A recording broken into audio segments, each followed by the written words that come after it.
जय हिंद साथियों, स्वागत है आप सभी का मैक्स एजुकेशन में। तो दोस्तों, आपको पता है हम लोग लगातार रीजनिंग के मोस्ट इंपॉर्टेंट कॉन्सेप्ट को समझ रहे हैं। इससे पहले हमने मिसिंग नंबर के 2-3 वीडियो लिए थे जो आपको बहुत पसंद आए होंगे।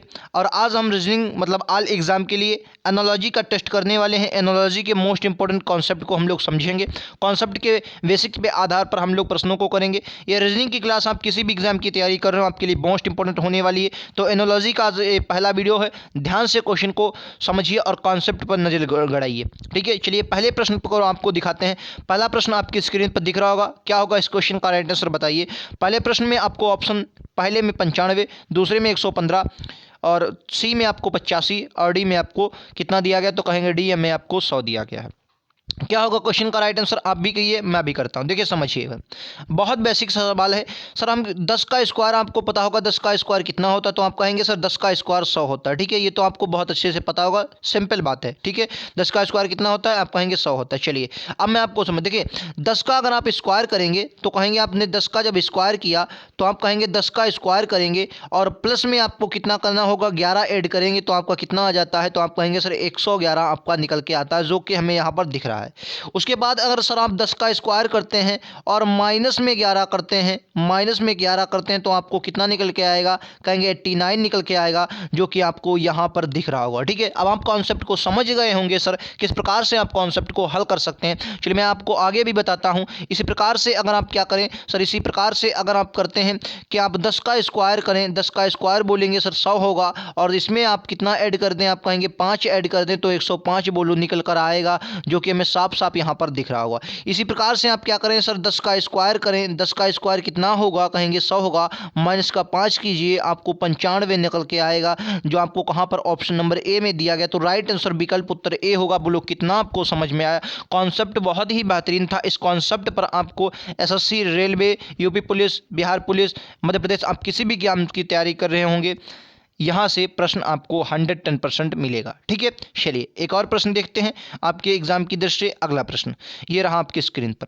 क्वेश्चन बहुत ही बेसिक सा है, लेकिन आपको समझना होगा कि रहा है 36, फिर 27, फिर उसी प्रकार से आपको 196 के आगे क्या आएगा ये आपको बताना है। एनालॉजी के 2 से प्रश्न आपको 2 एग्जाम में, आप किसी भी एग्जाम की तैयारी कर रहे होंगे, अगर रीजनिंग का वेटेज आपके एग्जाम में 25 के आसपास है तो आपको 2 प्रश्न देखने को मिलेंगे, लेकिन किसी किसी एग्जाम में रीजनिंग का वेटेज 30 से ऊपर भी होता है। ठीक है, और एसएससी के ज़्यादा एग्जामों में, जैसे एसएससी जीडी में 25 का है और भी एमटीएस में भी 25 का है, लेकिन कोई बहुत से एग्जाम होते हैं जिनमें अलग होता है। ठीक है, इस क्वेश्चन का राइट आंसर क्या होगा मैं आपको बताता हूं। देखिए 36, ये अगर आप देखें ये किसका स्क्वायर है, तो आप कहेंगे सर 36 को हम 6 का स्क्वायर लिख सकते हैं।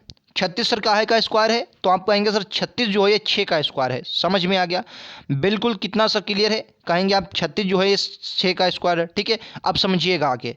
तो देखिए हम 36 को सर क्या लिख सकते हैं, आप कहेंगे सर 36 को हम लिख सकते हैं 6 का स्क्वायर। ठीक है, अच्छा इसको क्या लिख सकते हैं, आप कहेंगे सर इसको हम अगर लिखना चाहें तो 3 का क्यूब लिख सकते हैं।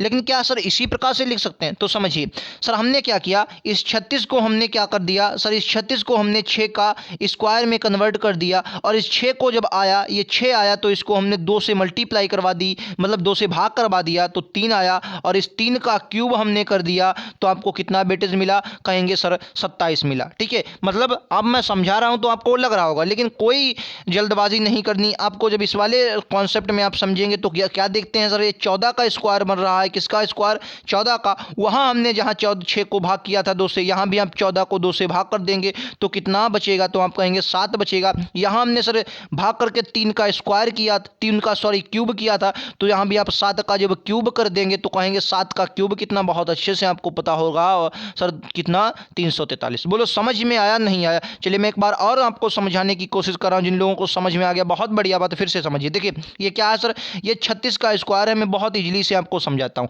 अब मैंने इस 6 को लिया और इसको 2 से भाग कर दिया, मतलब इसका आधा ले लिया 3, और हमने क्या देखा, इस 3 का जब हमने क्यूब किया तो हम देखते हैं कि हमें 27 मिल रहा है, ये 3 का क्यूब है। इसी प्रकार हमने सर देखा ये 14 का क्या है, तो कहेंगे ये 14 का स्क्वायर है। इस 14 को हमने इसी प्रकार से लिया और 2 से भाग किया, हमारे कितना मिला, 7 मिला, और जब हमने 7 का सर क्यूब किया तो आपको कितना मिलेगा, तो आप कहेंगे सर 343 मिलेगा। बोलो समझ में आया। बहुत बेसिक सा कॉन्सेप्ट था, आपको बहुत अच्छे से दोस्तों समझ में आ गया। अगर दिल से समझ में आया तो एक लाइक ज़रूर बनता है, ठीक है। चलिए एक और क्वेश्चन देखते हैं दोस्तों। अगर चैनल पर आप नए हो तो चैनल को सब्सक्राइब करें, आने वाली हर अपडेट के लिए, हर नोटिफिकेशन के लिए बेल आइकन को ऑन कर लेंगे। ऐसे क्वेश्चन आपको लगातार मिलते रहेंगे। चलिए ये देखिए, बहुत इंपॉर्टेंट प्रश्न कह रहा 4, 25, 81। एनालॉजी में ऐसे प्रश्न भी आपको देखने को मिलते हैं।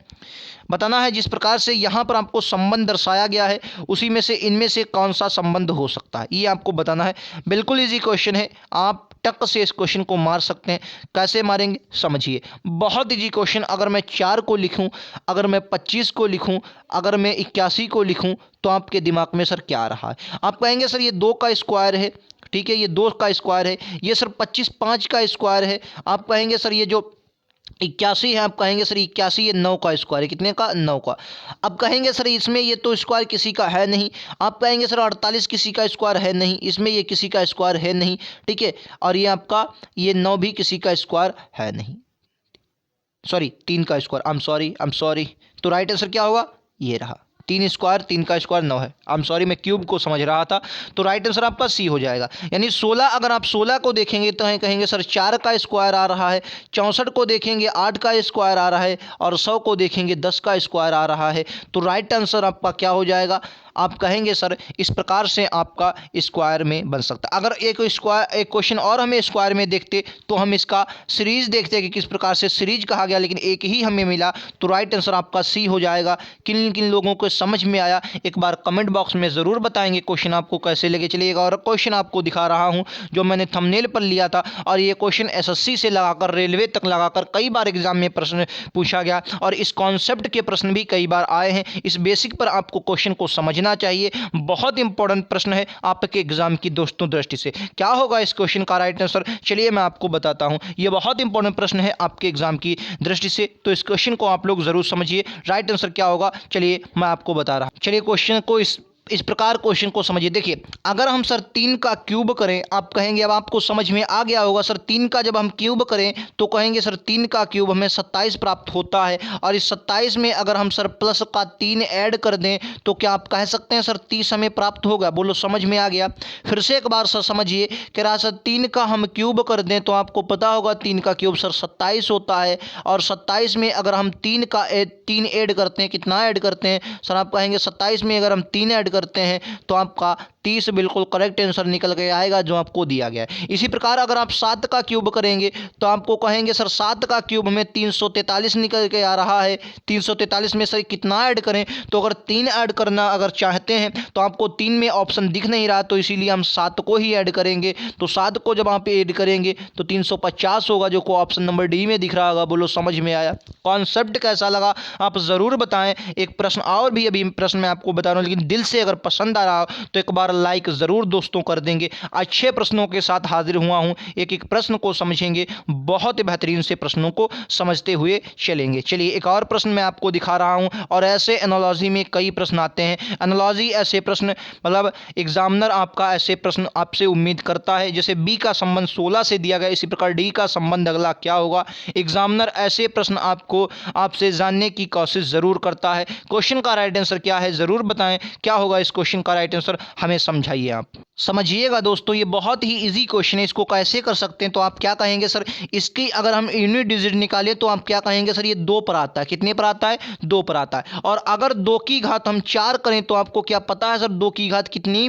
4 अगर होती है तो कितना हमें प्राप्त होता है? आप कहेंगे सर 2 की घात अगर 4 होती है तो हमें 16 प्राप्त होता है, जो कि आपको दिख रहा होगा। ठीक है, क्या बी कितने पर है? तो आप कहेंगे सर बी 2 पर था, 2 की घात हमने 4 देखी तो 16 आया। इसी प्रकार से अगर आप देखें कि सर डी कितने पर आ रहा है तो आप कहेंगे सर 4 पे आता है, 4 पर डी आया। इसकी घात अगर हम 4 करेंगे तो आपको क्या पता है सर इसका आंसर हमें 256 मिलेगा। क्या आपको पता है इस क्वेश्चन का राइट आंसर कितना होगा? कहेंगे सर सी इस क्वेश्चन का बिल्कुल करेक्ट आंसर होगा।